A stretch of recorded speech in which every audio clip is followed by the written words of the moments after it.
Darfur is located in western Sudan and is home to about 80 tribes and ethnic groups. It has 5 administrative units, namely Central Darfur, East Darfur, South Darfur, North Darfur and Western Darfur, with the region's capital located in El Fasher. Before 2003, Darfur's main economic activity was agriculture, livestock farming and mining, but it has since been paralyzed by conflict.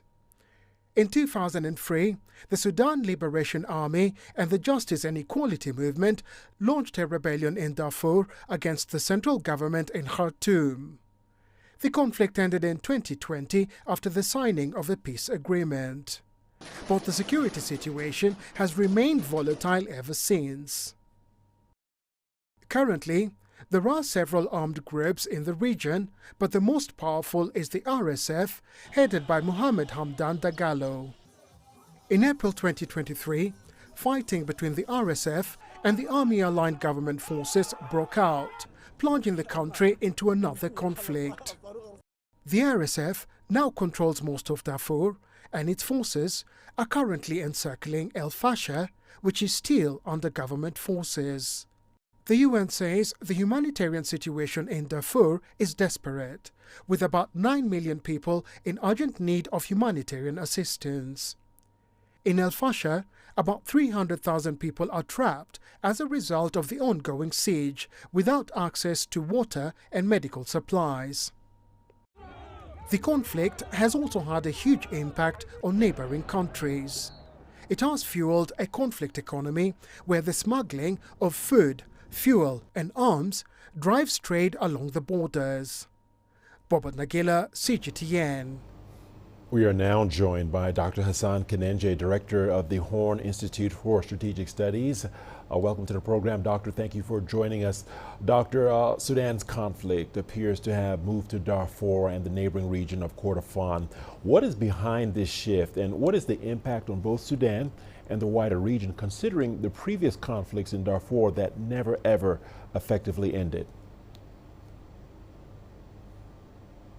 I think it is a dangerous escalation, and we see RSF responding to the setbacks suffered following the loss of Khartoum as well as adjacent areas by trying to consolidate their rule over the regions in our control, including the attempts to take the capital.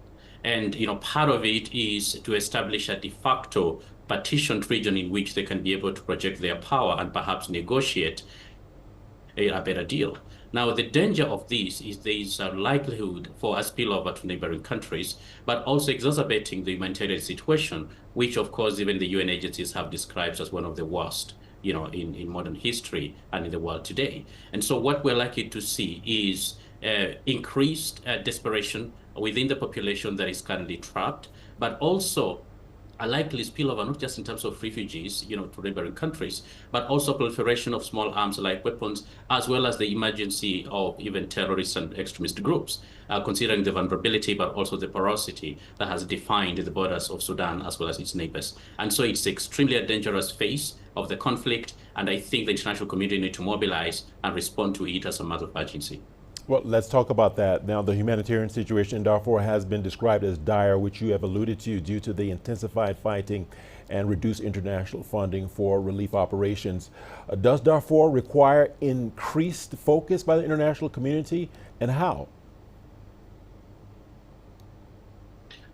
The unfortunate issue here has been, the entire Sudan conflict has become pretty much, a forgotten conflict in many quarters of the world, especially where key decisions are made, including the United Nations. Their response has been extremely limited. Now, how can we possibly, expect them to intervene? One, I think there is going to be a need for the United Nations Security Council to have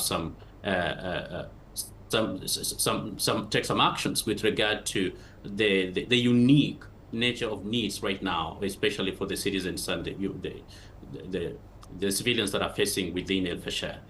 Two, to call on regional organizations as well as countries to raise the urgency of it, especially with the conflicting parties.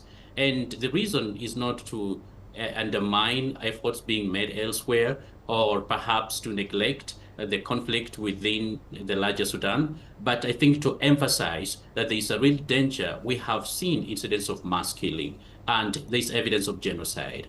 And considering the circumstances where the civilians have been cut off from everything else, there is a real danger of some of the worst atrocities that we have not seen in a long time. Of course, outside what is happening in places such as Gaza. Doctor, before we let you go, mining and livestock farming were the main economic activities in Darfur. How has the conflict impacted these? For years, mining and agriculture and livestock, keeping especially has formed the mainstay of the economy in Darfur. And to the extent that livestock pretty much has been wiped out, in part because of the conflict, but also just inability to conduct economic activity. And mining has increasingly, of course, been exploited by conflict profiteers, in which, for instance, RSF has significantly profited from and literally instrumentalized it as a source of revenue. And so this has left, I think, civilians without really any economic activity that can be able to sustain them. So even after the war, it's going to be increasingly difficult for these populations to recover, not to mention the current circumstances in which they don't really have any other source of not just income, but even access to foods, in part because of the collapse of livestock as well as the agricultural sector.